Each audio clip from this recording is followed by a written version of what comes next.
guys. I'm going to keep reading this book. Like I was saying before, this is like the condensed version of his much longer book, which is called Uric Acid as a Factor in the Causation of Disease, which is over 1,000 pages, where he goes through every single ailment, and it's just extremely dense and you would say you could say scientific. And yeah, I'm just going to continue, and I'll just, if I think something is important or whatever, I'll make a comment. But in the last video, we ended it on talking about sugar. So if you haven't seen that, I recommend you to go back to that last video and watch at least the end about sugar, because that was important. But this is continuing about sugar now.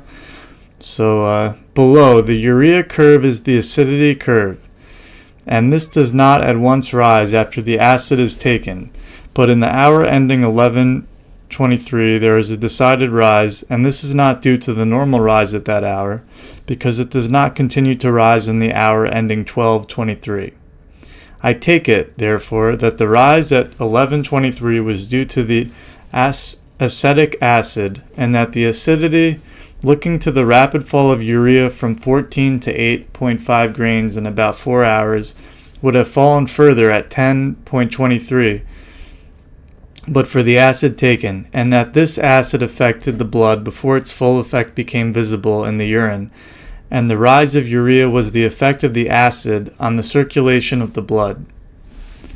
But it may be said, how was it that with the small rise of acid of half grain in figure 4, there was a rise of 3 grains in urea, while with a rise of about 1 grain of acid in figure 5, there was a rise of probably less than 2 grains of urea? But as already shown in uric acid, page 340 and 542, the rise of urea that follows the taking of an acid or a rise of acidity otherwise caused is not proportional to that rise of acidity, but rather to the condition of the blood and tissues when the acid is taken and the rise of acidity affects them. And I have also shown in uric acid previous references that a rise of acidity causes a rise of urea, because it clears the blood of uric acid, which probably in colloidal form is obstructing the peripheral capillary circulation and preventing both the ready access of the blood albumins to the tissues and the removal of waste products from these, and that the rise of urea which results is proportional, not so much to the greatness of the rise of acidity, but rather to the condition of the tissues at the time of the rise of acidity. That is to say, the longer the tissue circulation has been exposed to the obstructing influence of colloid uric acid, the greater may be the accumulation of waste products in those tissues, and the greater will be the rise of urea when the circulation through them is once more freed. In illustration of this point, I have remarked that while the rise of urea that follows the clearing of the blood of uric acid in physiological conditions is only, as seen in these figures, a matter of a few grains, when the blood is cleared of uric acid in Bright's disease, where the obstruction to the circulation is both greater and more lasting, urea may rise as much as 100 grains in a day. Hence, I conclude that the difference in the extent of the rise of urea in figures 4 and 5 may be due to some difference in the quantity of waste products available in the tissues, and in conformity with this, we see that urea was only falling rather slowly as a result of the fast in figure 4, while at the same hours in figure 5 it was falling very quickly indeed, and my notes of the day corresponding to figure 5 show that it was the day following a large excretion of urea after exercise, so that it is possible that the muscles were on this day rather poor both in stores of albumins and of waste products, and so the rise of acidity produced relatively little effect. I have gone at length into this question of the effects of uric acid on circulation, nutrition, and excretion of urea, because we here come in sight of our second great and important factor in nutrition, strength and power of endurance. Our first factor, of which we have so far been talking, is a sufficient supply of albumins in a digestible form to introduce into the bloodstream sufficient albumins to produce in the tissues urea to the extent of 3.5 grains per pound of body weight per day and the corresponding amount of force. We can now see that our second factor is the possibility of a satisfactory circulation through the tissues, bringing these albumins to the tissues and removing the corresponding waste products. And this, as we can now also see, is dependent on the absence of any excess of uric acid from the bloodstream, from which it follows that as some sources of albumins, such as animal flesh of all kinds, contain either uric acid or substances equivalent to it, such as xanthins, these sources of albumin must be ruled out, for the blood cannot be kept properly free from this substance while it is being continually introduced with every mouthful that is swallowed, and if the blood is not kept fairly free from this substance, the circulation will not be that best suited to the production of strength and endurance, a fact of which we shall see some practical proofs further on. But to return to figures 4 and 5, I give them to show that the effect of 1 ounce of sugar containing no albumins on the excretion of urea is very slight compared with the effect of 1 ounce of cheese, and that this small effect is probably indirect and due to the sugar altering the alkalinity of the blood and so affecting the circulation in the tissues and the removal of waste products from them.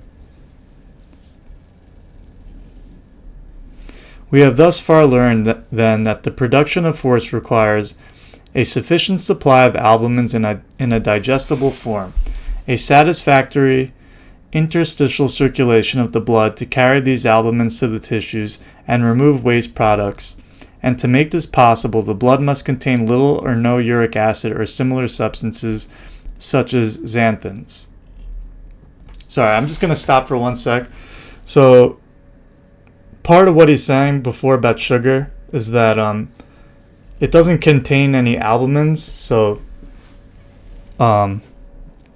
he's saying that when you take in sugar, it raises the acidity because of fermentation in the alimentary canal, and what that does is it clears the blood of the uric acid, which frees up the circulation, and but then after you take in the sugar, the urea, the force produced decreases a little bit, as shown in the graph, compared to like an ounce of cheese, where there will be no drop in the urea after that same amount of time.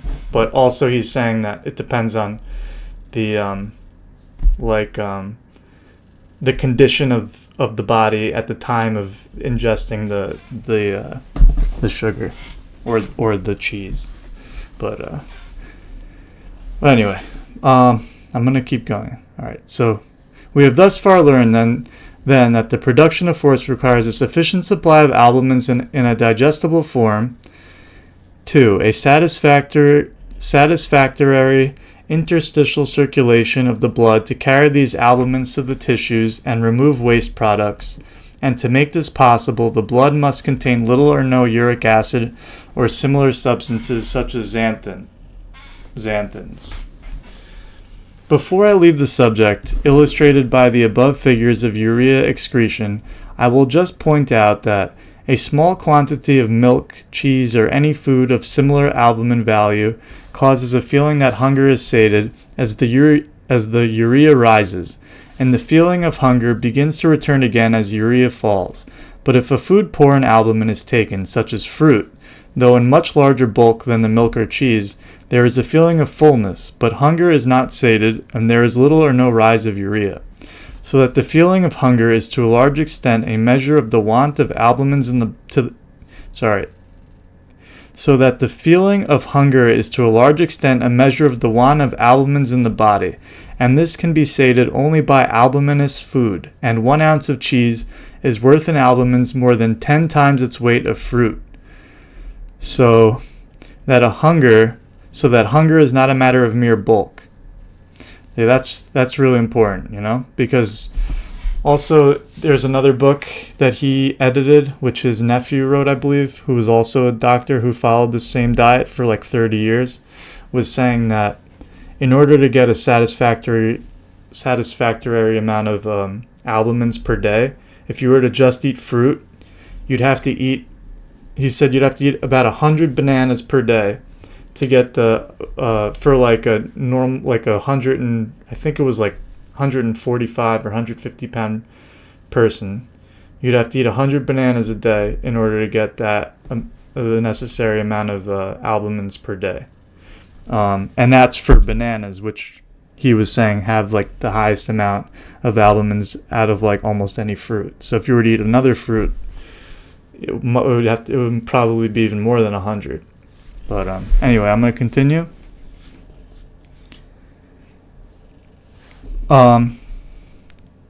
So that hunger is not a matter of mere bulk.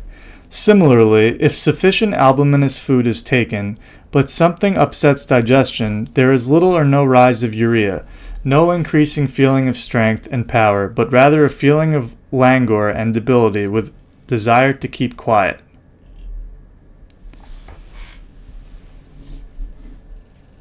But good digestion is accompanied, so long as urea is rising, by feelings of strength and power and a desire to be up and doing, so that it is quite possible to tell whether digestion is good, bad, indifferent, or nil by these feelings alone. Yeah, I mean, I agree. Like, I think a lot of people are just out of touch with their bodies, you know? They just follow these ideas that people have without really questioning them, you know? Like, I know when I tried the keto, the meat, I mean, I felt like shit, you know? And I'm not stupid. Like, I knew it wasn't right. But a lot of people, they're like they're not in tune with their bodies. Like, I'm not saying this. I think this is right. Well, what I'm reading, I truly do. I'm not saying it definitely is, but I do think it is. But I think this is a good point. You know, by these feelings alone, he says,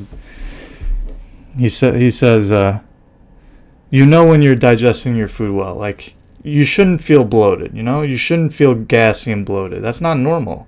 You know, it's not normal to feel like that. All right, sorry, I'm going to continue. Thus, it is not uncommon to meet with people who, soon after eating a hearty meal, start for some exercise, but within half an hour are found in a condition bordering on collapse at the side of the road, and if you ask them, they will tell you that they have an intense feeling of emptiness, referred to the epigastrium, as if all their good meal recently eaten had given them the slip. What has happened here? Merely this, that the exercise has been too much for gastric digestion, which has been suspended, so that though the stomach is full, there is no absorption of albumins into the circulation, no rising urea, and no force available. And so, in spite of a full stomach, they have a feeling of more or less intense emptiness, which shows merely that the blood is poorly supplied with nutritive albumins, and we find that urea is falling, or at least not rising. A little rest puts matters right, the stomach circulation is restored, digestion goes on, albumin is absorbed, and urea formed, and the man gets up and walks perhaps quite well for 20 miles, making almost as good use of his meal as if nothing had occurred. On the other hand, it is possible that the temporary suspension of digestion may allow fermentative putreficative and other processes to take place in the food mass, which continue and put digestion out for hours, days, or weeks afterwards. Weeks? Wow.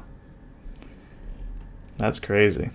A similar suspension of digestion, absorption, and urea formation may be produced with exactly similar results by other disturbing influences besides exercise, such as the circulation changes produced by the rush of a quantity of uric acid into the blood, producing, as I have elsewhere explained, uric acid, previous reference, page 251, obstructive congestion of the whole digestive circulation, and so imperfection or suspension of gastric digestion, and the other results above mentioned. And this is the causation of the gastric upset and vomiting, of the severe uric acid storm, or bilious attack, so called, and of the more or less sudden feelings of emptiness in cases of glycosuria and diabetes associated with such, and similarly cause circulation troubles and their effects on digestion. Diabetes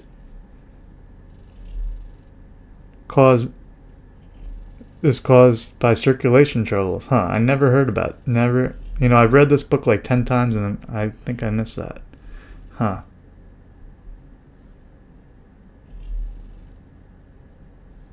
Yeah, I don't never heard anyone talk about diabetes as a circulation problem. It's really interesting.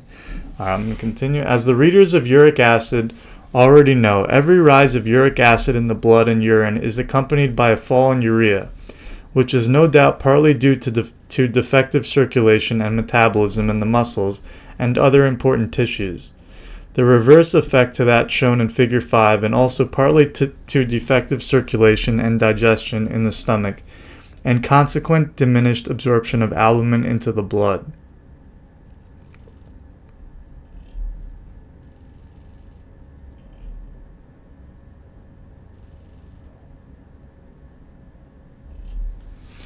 But if even at the end of the 16th, 17th, or 18th hours no food is taken, urea often begins to rise a little, and with this there comes a feeling of increased strength and power, and the emptiness passes off or is greatly lessened.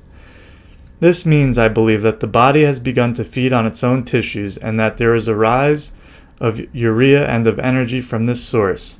But prolong the fast for 24 to 36 hours, and there is now a distinct loss of weight, as in the boy above mentioned, who was put on a diet deficient in albumins, and this represents the albumin necessary to raise urea and produce the force required for the bodily functions in the absence of supplies from without. And this loss, we know, will be continued for weeks and weeks, and sufficient albumin will be taken each day to keep the chief functions of the body from coming to a standstill, and a corresponding amount of urea will be excreted. We may sum up the main points in the physiology of the subject by saying that the first requisite for strength and power of endurance is a satisfactory and sufficient supply of albumins, that the body depends for these chiefly on the foods taken from day to day, but that there is also a small store of these substances in certain tissues which become available for use if prolonged exertion is called for in the absence of food, and further that, beyond this point, in continued starvation, certain definite quantities of the tissues themselves are daily absorbed to produce the necessary albumins and urea. My results are thus in complete accord with the teachings of those physiologists who say that albumin is the sine qua non of a diet that sustains life. In my researches, some of which I have published in uric acid, previous reference page 741, show that the excretion of urea bears a definite relation to the force produced, and that a diet on which urea is at or below 2.5 grains per pound of body weight per day will not suffice to produce much force, in spite of a liberal allowance of sugar, starch, and fat. Yeah, so this is really important, because everyone's always talking about, high fat, low fat, high carb, getting the certain amount of calories per day. But I think what everyone listening to this needs to realize is each type of food has a certain amount of albumins that those foods have. Like cheese has the most, and milk, and bread has a good amount, and nuts have a good amount, dried fruits have a good amount, and then fruit has barely any, garden vegetables like potatoes have barely any, rice has a little bit, barely any. You would need 20 bowls of you would need to eat 20 bowls of rice to get the amount of albumins you would need per day for a 145-pound person. 20 bowls. It's impossible to eat 20 bowls of rice. You're gonna get bloated. You feel horrible. Probably wouldn't even be able to eat that much. Probably be able to eat 4 or 5 bowls, maybe more, maybe a little more per day if you had to. But and even sugar, starch, and fat. I mean, fat. People think fat has a lot of energy. So I really think he's right, because I've tried a lot of these diets and I didn't have the energy. All right, I'm going to continue. Force. Force is thus in all directions proportional to urea, whether gauged from hour to hour or day to day. And the second requisite is a free circulation through the tissues to bring the albumin to them and remove their waste products. And this circulation is only possible in the comparative absence of uric acid from the bloodstream. This absence explaining the rise of urea in Figure 5 and the still more marked rise if the blood can be cleared of uric acid in Bright's disease. Alright, Chapter 2. I'm going to start reading Chapter 2. Physiology and pathology of fatigue.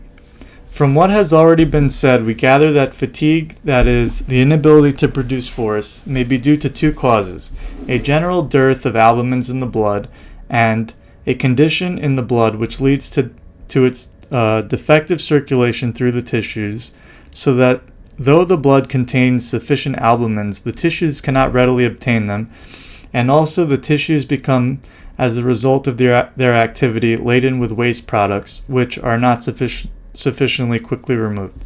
Okay, yes, so he was just talking about that in the last chapter, but before I forget, I just want to make one comment. So like I was saying, like if you don't get enough albumins per day, enough energy per day, one effect that you'll notice is you'll have trouble sleeping. If and especially if you're way under the amount that you need, you're gonna have trouble sleeping. You're gonna not be able to sleep. So that's just something that I've noticed. And obviously if you overeat, if you eat too much albuminous foods, and then you can't utilize that energy, because you're over stimulating your digestion, you're not absorbing the albumins. It's the same kind of thing, you'll have trouble sleeping. So if you sleep really well, so he actually doesn't talk about this. This might not be right what I'm actually saying right now, but it's just what I've noticed with myself. So this doesn't have to do with the book. This is the one thing that I'll say that I just noticed, but he doesn't actually say this. Sorry, but I'm going to continue. All right. It will be well to go somewhat deeper into this causation of fatigue, so as to obtain the power of distinguishing in practical experience between the fatigue which is due to the first and that which is due to the second condition. Now, the fatigue which is due to dearth of albumins in the blood is always absent so long as sufficient food is taken and digested. In the condition of dyspepsia mentioned in the previous chapter, it was not digested, so that if a man in any trial of endurance drops out while supplied with sufficient albumins and apparently digesting them, we may be sure that his fatigue is not due to one, but by exclusion is probably due to two. And practically, apart from digestive accidents, the fatigue which is due to dearth of albumins does not occur till some 4 or 5 hours after a meal, until urea has begun to fall very considerably below the level of 17 grains per hour, as shown in figures 2 and 3, for instance. So that if a man who has had a sufficient supply of albumins put in and has a good digestion, yet falls out in the early stage of a contest, long before those albumins can be exhausted, we must conclude that his fatigue is due to uric acid in the blood, and may proceed further to identify this condition by considering its concomitant signs and symptoms. As will appear from my consideration of this subject in uric acid, previous reference, page 341, there is, in addition to the feeling of powerlessness in the limbs, a feeling of chillness, with coldness of skin and extremities, and a fall of the surface temperature, but the temperature in the rectum will be raised and separated more than usually from the surface temperature, sign of excess of uric acid in the blood. Similarly, and for the same reason, the general blood pressure will be raised, the diameter of the radial artery increased, and the sounds of the heart altered. Under this condition, if a white spot is made by pressure with the fingertip on the back of the hand, the color will take from 2 to 3 seconds or more to return, while where there is no excess of uric acid in the blood, it may only take from 1.5 to 2 seconds.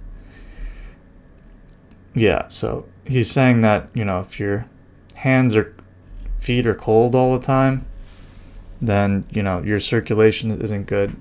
And it might be due to not enough albumins or,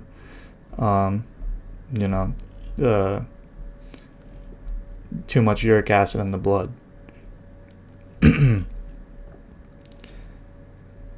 Because I know people who have like cold feet, and you ask them why, and they don't know. They think it's something else. And I'm not saying it's not, but it could very well just be this. Alright, now these are all effects of one and the same cause, defective capillary circulation, which can be seen on the back of the hand, affecting especially the temperature of surfaces and extremities, but affecting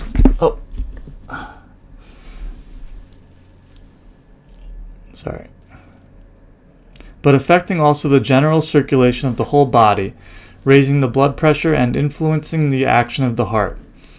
On the other hand, the man who suffers from fatigue owing to deficiencies of albumins will not suffer from coldness nearly so much, will have but little difference between surface and deep temperatures, and little, if any, slowing of the capillary reflux on the back of the hand, will not have a general rise of blood pressure with increased diameter of the arteries, so much alteration of the sounds of the heart. This man is all right in himself, but supplies have merely run short. Give him fresh albumins, and a little time, as we see from Figure 1, is required to digest them, and he will promptly be himself again. Or even a little rest without any fresh albumins will enable him to draw on his reserves and tissue albumins, and he will be able to go on once more. Far different is the case of the other man, for even if you supply him with albumins, it will do but little good. He has already sufficient in his blood, but they cannot get to the tissues, and owing to the general defective circulation, his digestion of any new albumins will be as slow as all his other physiological processes. To supply him with fresh food may merely add to his troubles by starting dyspepsia, if not putrefaction, in his digestive organs, and presently he may vomit all the fresh supplies almost untouched by digestion. To get this man once more into a condition to proceed may be a matter of hours, possibly days, and the first thing to do is to clear the uric acid out of the blood, and if this can be done, and as soon as it is done, there will be a rise of urea and a return of power without any fresh food having been given. This further illustrating the points already mentioned in reference to figures 4 and 5. Now, the best way to clear the blood of uric acid is, as we see from the above figures, to give acids, acid wines, acid fruits, in fact, acid in any form most likely to be absorbed from the stomach, or calomel, or other metals that form insoluble compounds with uric acid, as pointed out in previous writings. But as the whole object of this book is to show that, with proper care in selecting our sources of albumin, this fatigue from uric acid kalemia and the obstructed circulation it produces need not occur. I shall not here go further into the treatment of the condition by means of acids and drugs. But while speaking of this, I will again point out that, although the albuminous foods are those that really control the situation, other foods may have effects which may easily appear to others to be of more importance than they really are.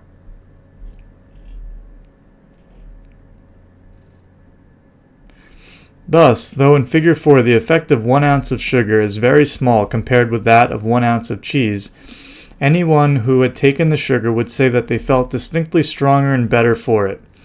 And so they would be, while acidity and urea were rising, partly because some albumin was indirectly rendered available for forest production, and partly because the amount of uric acid in the blood was diminished and the circulation improved. But this would equally be the case if the rise of acidity was produced by an acid containing no food elements whatever. See Figure 5.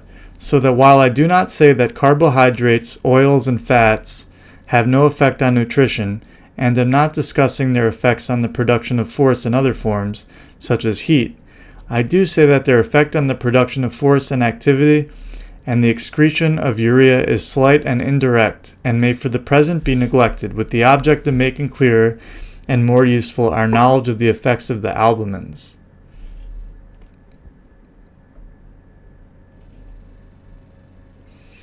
Insofar as I propose to point out that those who are free from great excess of uric acid in the blood are also free from the above described more severe and intractable form of fatigue, I must at the same time not forget to mention that the difference between those who suffer and those who do not suffer is one of degree only, and that all have some uric acid in the blood and are similarly influenced by acids and other drugs which clear it out of the circulation. In those who have no available excess of uric acid in the body and blood, an acid or an acid-forming food introduced into the stomach will at once be absorbed and clear out any uric acid there may be in the blood. But in those who are full of uric acid from head to foot, digestion and absorption are as much upset by the large quantity of uric acid in the blood as is muscular circulation, skin circulation, and general metabolism, and then the condition is difficult or impossible to cure, as food and drugs introduced into the stomach might quite fail to be absorbed. Uric acid kalemia is a curable condition in the one case, but more or less incurable in the other, at least for a time.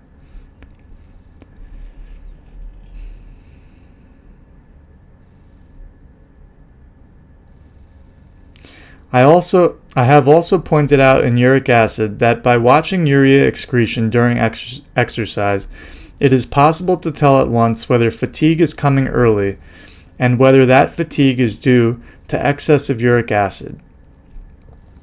For exercise generally causes, as we have seen, a rise of urea, but if there is much uric acid in the blood, the beginning of the exercise will lead to a fall of urea in place of a rise, and then more or less severe fatigue soon comes on. Alright guys, I gotta take a break. But yeah, it's really interesting stuff. Like I keep saying, I've already read this, but I just get more and more out of it each time I read. I learn, I pick up new things and understand it better. Yeah, I'm gonna keep making these videos, and I'll talk to you guys later.